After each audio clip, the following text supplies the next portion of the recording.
Hello BookTube. I have a tag today. This is the Snob-O-Metre Tag. It was originally created by That Reading Guy. I was tagged by Jay Shay, or Jay Shay, as his channel is now known.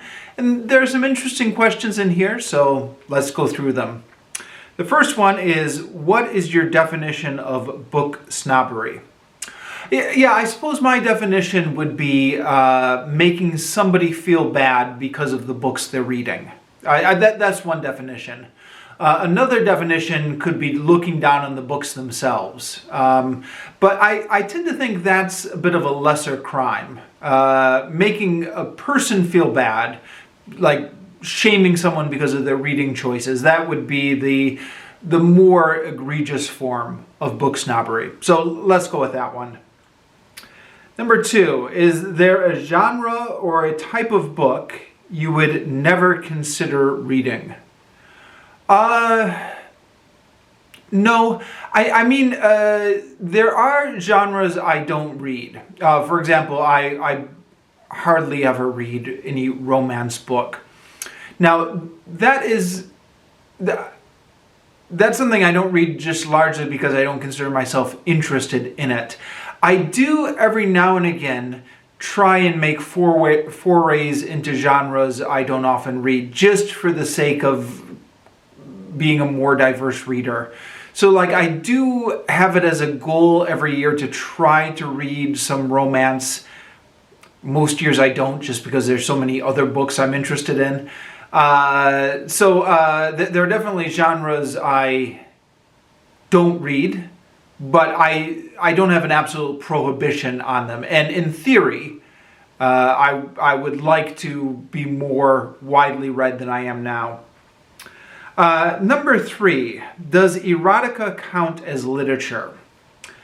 Well, I guess we're going to have to define our terms here. What does erotica mean, and what does literature mean?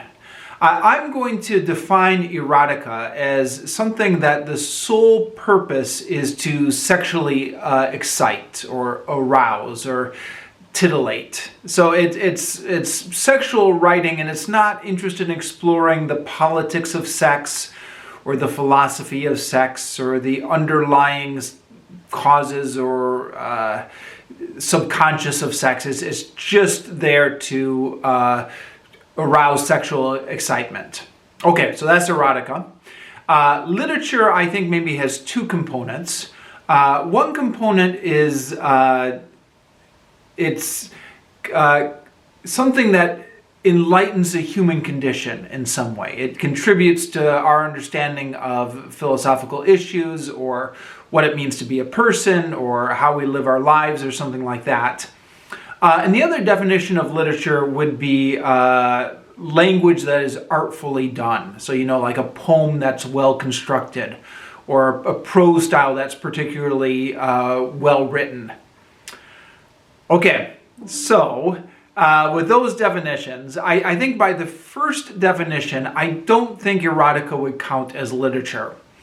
Now, I'm a little bit ambivalent about this, especially after reading Lady Chatterley's Lover a few years ago, in which the author, D.H. Lawrence, I believe it was making the point that it's silly to kind of separate the needs of the body and the needs of the mind, and to prioritize the needs of the mind over the needs of the body, and saying, well, I mean, you can read the book, I guess, to get his full argument, but I'm not sure I agree with it, but it's been sitting in the back of my mind ever since then, that maybe it is kind of a little bit snobbish to say that there's no place for considering just the physicality in literature.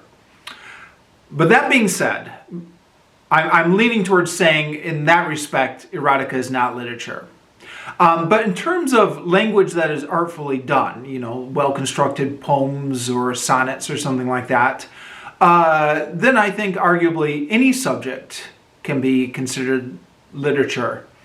And in fact, I think in the Western canon, arguably, we have such erotica as literature, right? The poems of Sappho, or some of the erotic writings of Ovid, right? I don't know. Let me know if I'm getting it wrong. But some of the other Roman poets, I believe, were quite sexual in nature.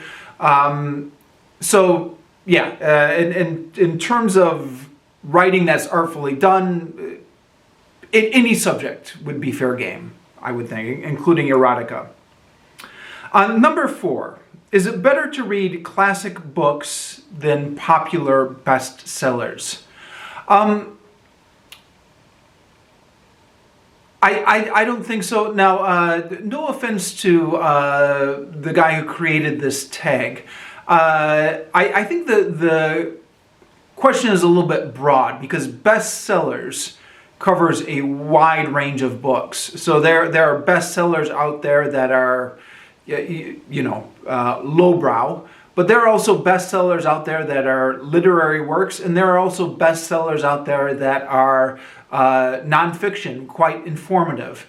So in that respect, I mean, ideally, you want to be a well-rounded person, you want to read both, right? Current books as well as classic books.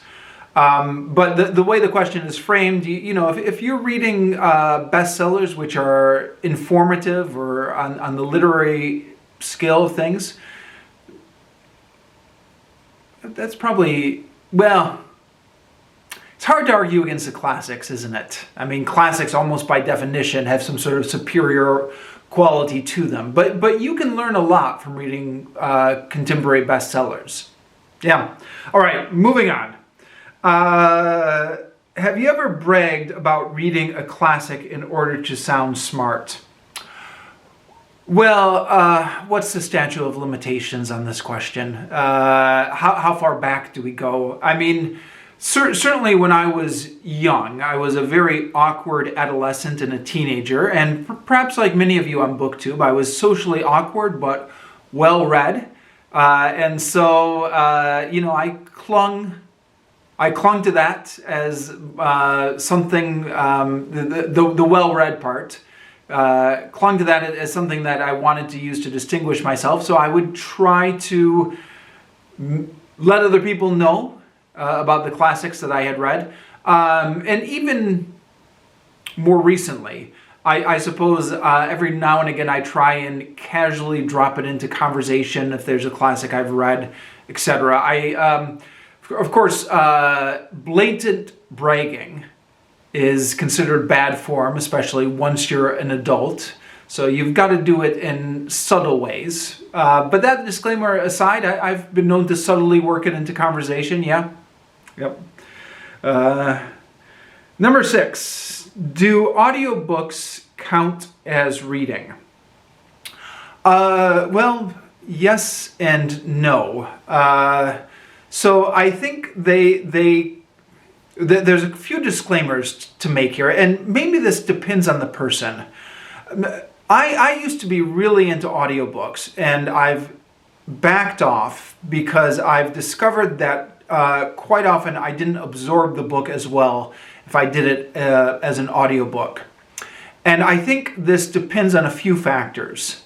It depends on the type of book. It also depends on the circumstances or the situation in which you listen to the audiobook. So I think books that have very clean, simple, straightforward prose can easily be absorbed in the audiobook format. And my personal example is 1984 by George Orwell, which I have actually, to this day, never physically read. I absorbed it as an audiobook when I was in college, and then when I was in my late 20s, I bought the audiobook of it, back when you would still buy CDs, and I listened to it several times over. And I think that book, because the prose is just so straightforward, really lends itself to audio. There's no kind of going back to kind of check the sentence again. There's no kind of thick, awkward prose that you want to linger over. It's just straightforward prose that the audio will carry you along with nicely. Other books I've listened to on audiobook, and I've come to the conclusion that some of these books are not best digested by audio. But for books that are easily digested on audio, like 1984, I think there's you can get the information just as easily from audio or from reading it. One more caveat, assuming you're focused on the audiobook. So if you're like me and you want to get two things done at the same time, and you put the audiobook on while you're doing the cleaning so that you can maximize your time, then that's another factor, and your attention is slightly distracted from the audiobook, and then you might miss things. I certainly have found myself doing that when listening to audiobooks. So, two disclaimers. You have to give your full attention to the audiobook, kind of be sitting and listening to it, ideally. And it has to be prose that lends itself to audio. So, with those disclaimers, I think you can absorb the story or absorb the information just as well by listening or by reading it. But there is an act of reading, kind of building up your reading fluency, building up your ability to sit down and decode lines of words, and to do that at length without your brain getting tired. And in that respect, audiobooks are not reading. And I think you can easily feel the difference. You could sit and listen to an audiobook for an hour without really feeling fatigued. But if you're not in the habit of doing so, sitting and reading for an hour will mentally fatigue you more. And so that gets at the maybe different processes between audio and reading. So if you're building up your reading fluency or building up your ability to concentrate on the written word for long periods of time, then obviously audiobooks don't count for that. A similar distinction, I think, is made for the next half of this question, which is, what about comic books or graphic novels?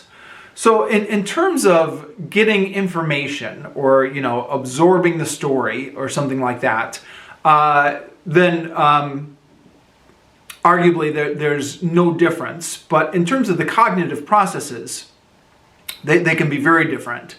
Now, I read a lot of comic books, and I review them on this channel, as you know if you've been watching this channel. But I certainly feel that the comic books are much less mentally taxing than reading a prose book. Sorry, prose is the wrong word, but reading a conventional book. So, in the evenings when I'm feeling a little bit tired, I'll read comic books instead of reading a regular book, because the regular book is asking you to do much more mental tasks. You have to decode the words without benefit of pictures. The prose in a conventional book is often a lot more thick and requires a little bit more effort to decipher, depending on what you're reading, of course. You have to imagine everything.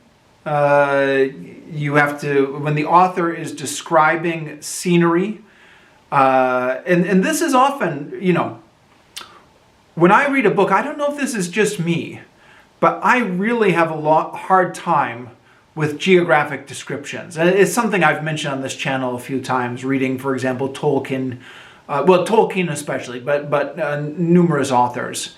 When they're describing the landscape, I either catch myself just tuning out, or when I force myself to focus on it, I really have a hard time transferring the written description of the landscape into some sort of mental map in my head and kind of visualizing this landscape. And that, if you're reading a comic book, obviously, you can see the picture there. So, that's just, maybe the most obvious example, but one example of how they're much different cognitive processes.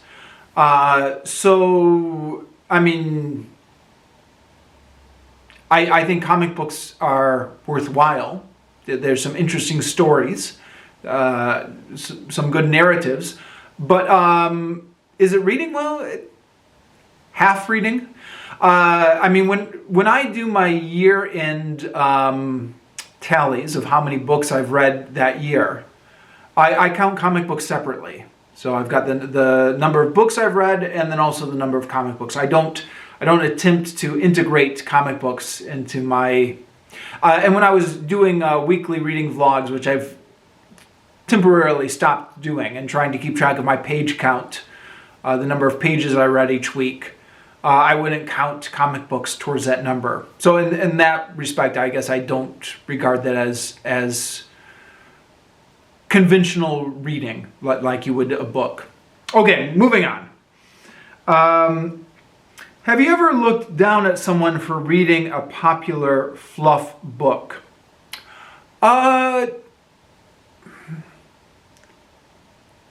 Not seriously. I mean, sometimes, like if I'm in the airplane and I'm reading a classic, I glance at the person in the seat next to me and they're reading like a fluff book, I'll feel momentarily superior. But I usually try and catch myself when I do that, because I read a lot of fluff myself. And in fact, I intentionally try to balance my reading list every year between highbrow and lowbrow, because I think they both have their place. So whenever I see somebody reading fluff, I just remind myself that I might be reading a classic this week, but next week maybe I'll be reading some sort of junk science fiction.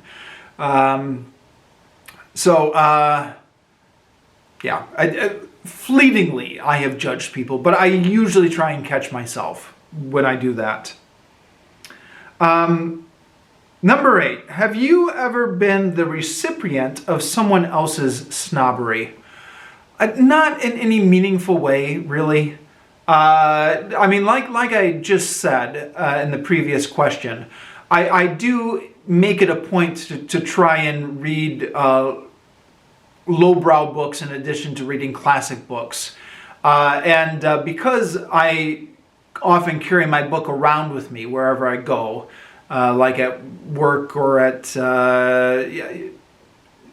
lunch, or I'm just always carrying the book around with me. When I'm reading something lowbrow, people will occasionally give me some ribbing for it. Like a couple of years ago, I was reading the Animorphs series, which I had never read before, because those books were a little bit after my time. But I was just curious to find out what they were like, so I got one out of the library, and I was eating lunch with some coworkers, and one of them noticed I was carrying that book around. And he just gave me all sorts of grief about it. He said, I thought you were an intellectual, and here I see you're reading the Animorphs. But it was all in a lighthearted, ribbing sort of way. For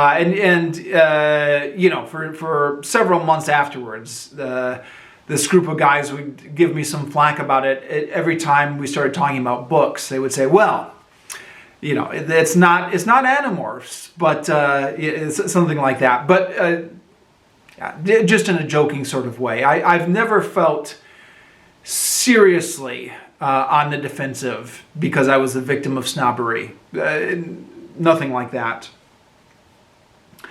Number 10, are people who don't read less sophisticated? Oh, no, sorry, I skipped one. Number 9. Would you ever be friends with a snob? Okay, again, no offense to the guy who created this question, but this is another area where maybe I'm going to disagree a little bit with the question. People, of course, are not one-dimensional.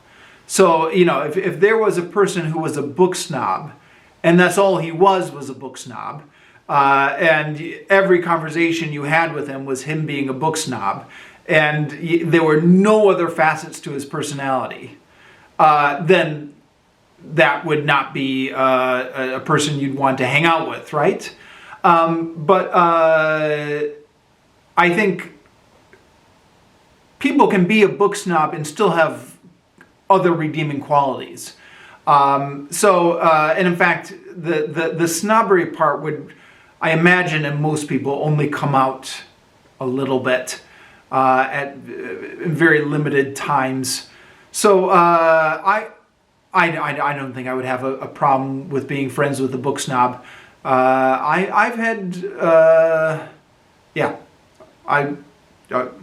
wouldn't have a problem. Moving on. Number 10. Are people who don't read less sophisticated than people who do? Well, again, we could get into what sophisticated means here and maybe the different types of intelligences and stuff like that. But on average, yeah, I think people who don't read are generally less interesting than people who do. And I know, like, there are multiple ways people can absorb information, audio, and there are so many informational YouTube videos and stuff like that. But I think quite often when you're listening to that YouTube videos, at least certainly for me, I watch tons of YouTube videos. How much of it do I retain, really? Yeah.